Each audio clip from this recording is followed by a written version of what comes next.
Se non siete mai stati in Massachusetts, c'è un luogo che voglio veramente consigliarvi per la prossima vacanza negli Stati Uniti.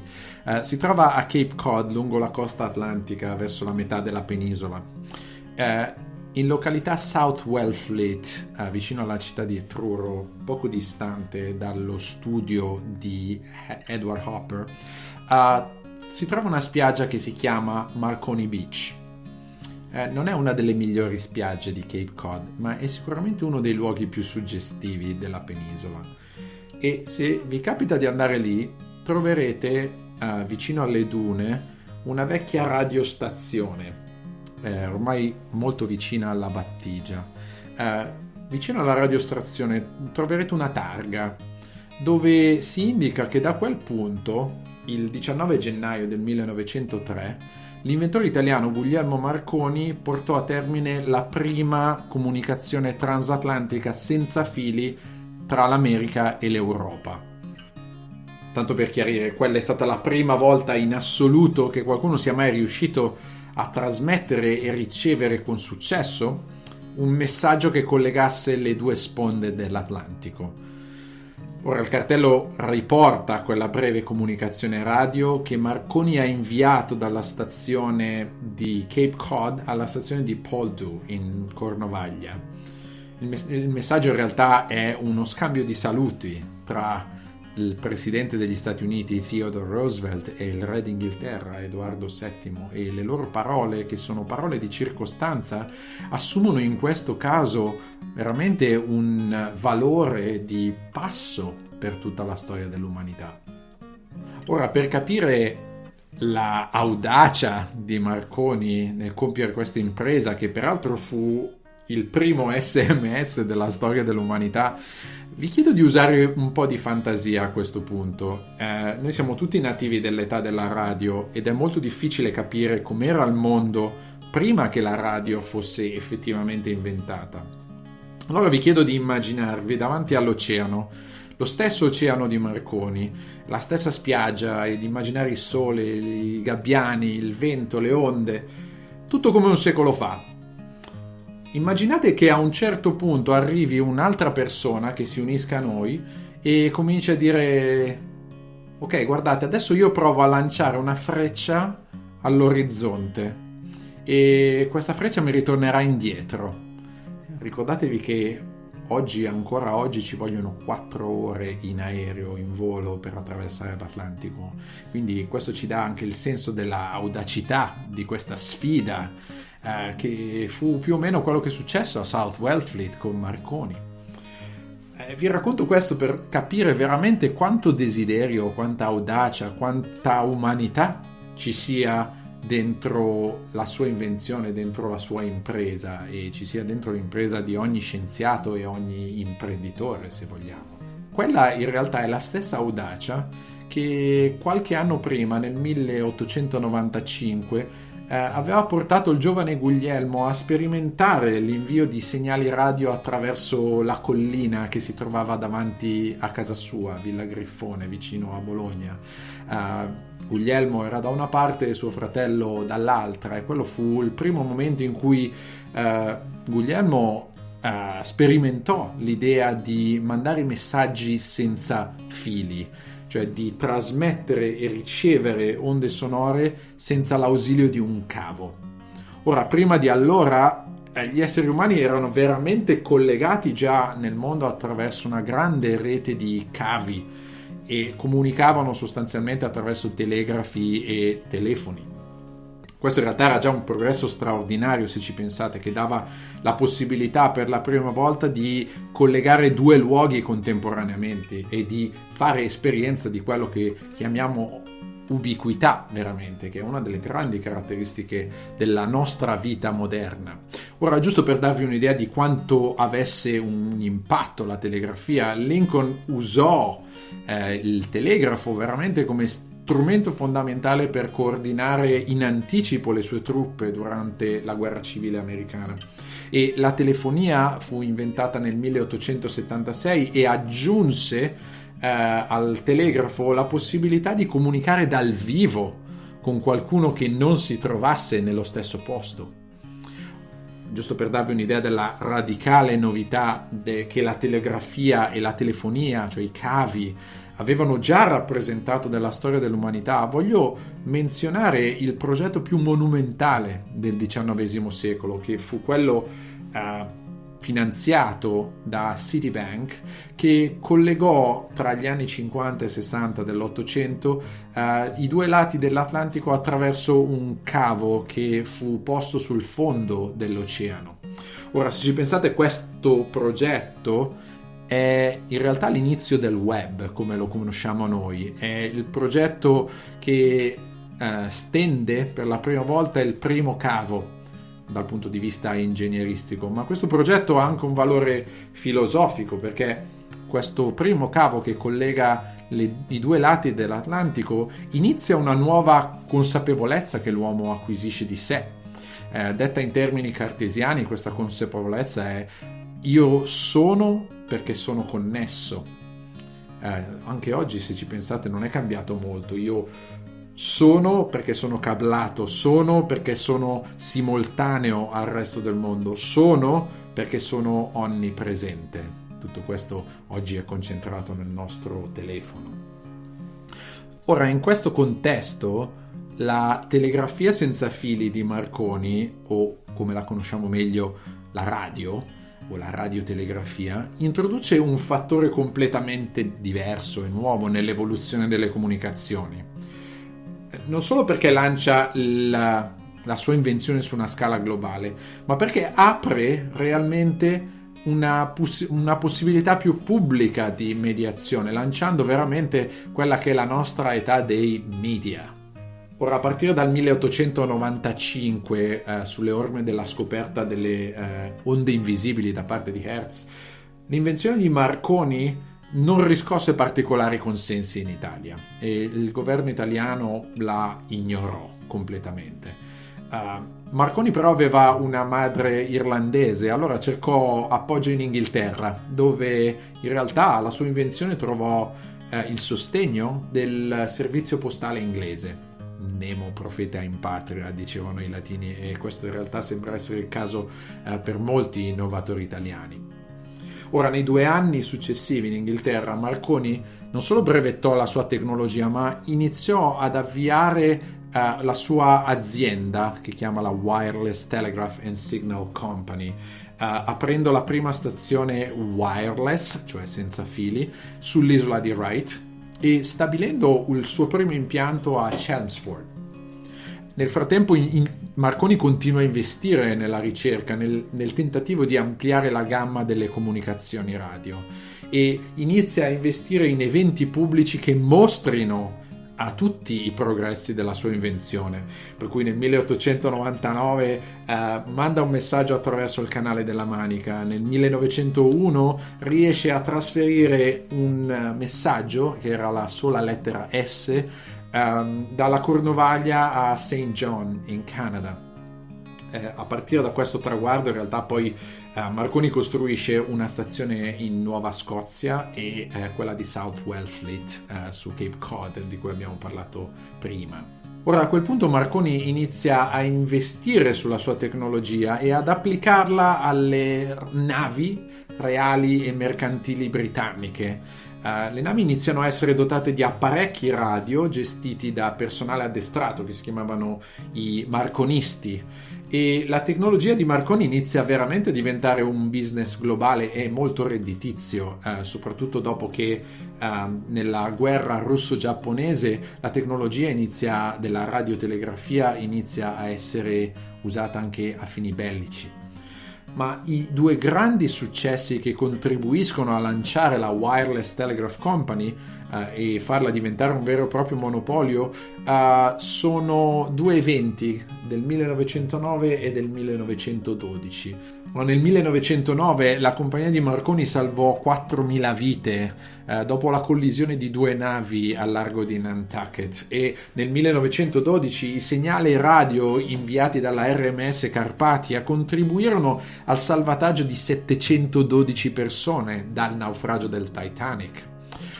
Ora, noi siamo abituati a sentir parlare delle perdite umane e della tragedia del Titanic, ma nella contemporaneità, nel suo presente, la storia del Titanic fu anche presentata come una storia di vittoria, come una celebrazione della nuova capacità dell'uomo di comunicare su lunghe distanze. L'utilità della radiotelegrafia fu riconosciuta a Marconi attraverso il premio Nobel che gli fu conferito nel 1909, ma il progetto industriale della radiotelegrafia si trasformò ben presto in un monopolio, il cosiddetto Imperial Wireless Scheme, una sorta di piano strategico per stabilire una catena di stazioni radio navali in tutto l'impero britannico.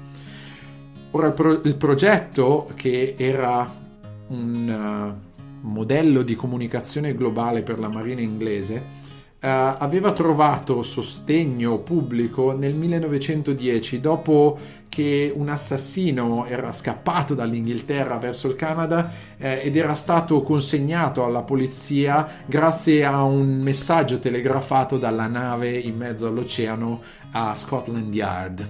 Quindi questo evento portò un grande riscontro a Marconi e iniziò questo suo progetto di monopolio, che peraltro fallì abbastanza presto quando vennero a galla alcune tangenti che l'azienda pagò a funzionari governativi.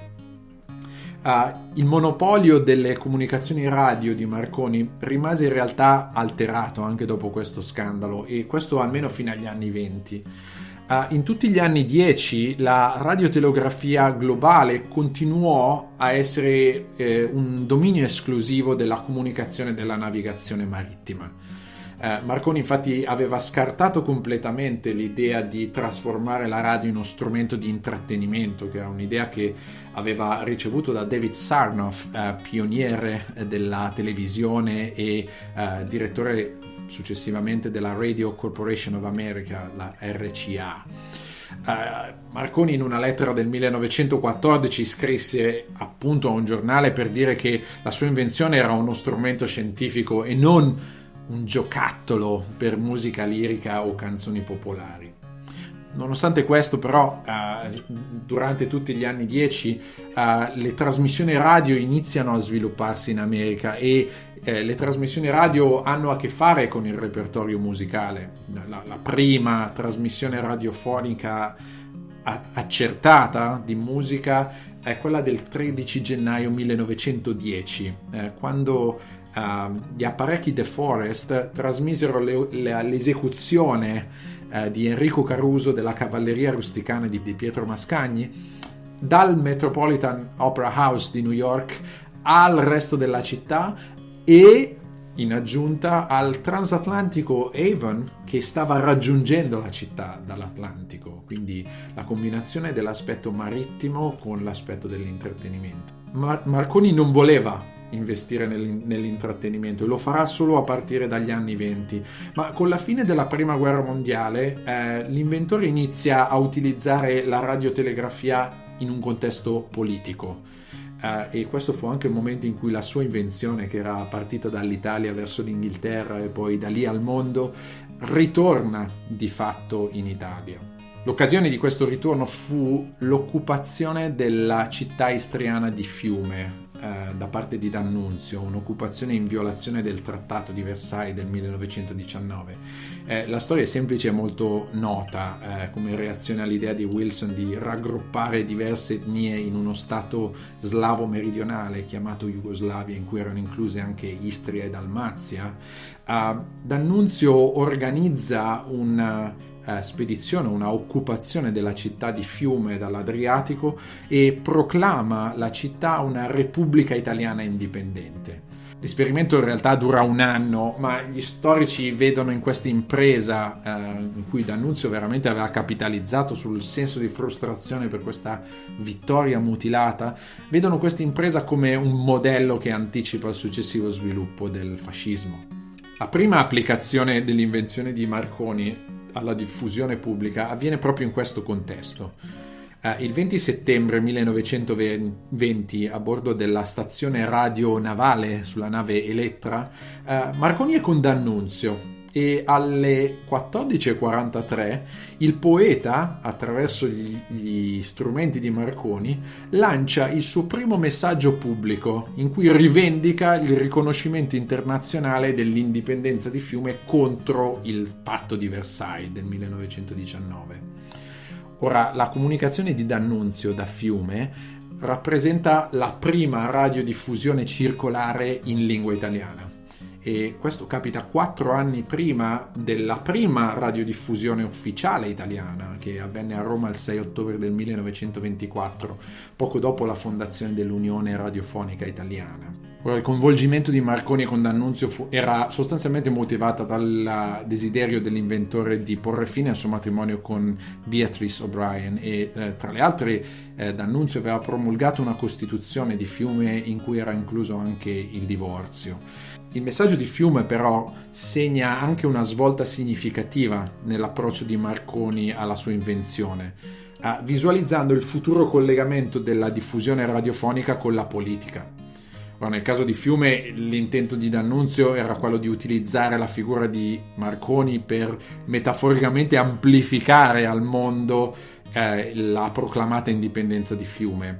Però alla luce del successivo coinvolgimento di Marconi con il fascismo, proprio questa trasmissione di Fiume segna anche l'inizio di una nuova forma di comunicazione di massa che Mussolini sfrutterà massicciamente negli anni 20 e 30.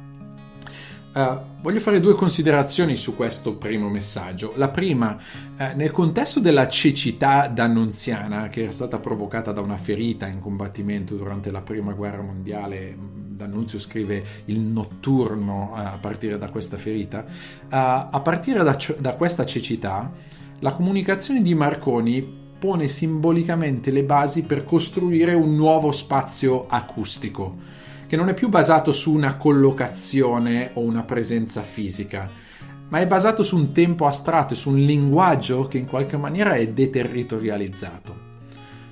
La seconda considerazione è che alla luce della successiva propaganda fascista, la comunicazione radiofonica permette a Mussolini di essere presente non solo nella sua fisicità in Piazza Venezia, a Roma, ma anche come presenza ubiqua, eterea e onnipresente, ora che la sua voce veniva amplificata nelle piazze di tutta Italia nelle cosiddette adunate radiofoniche.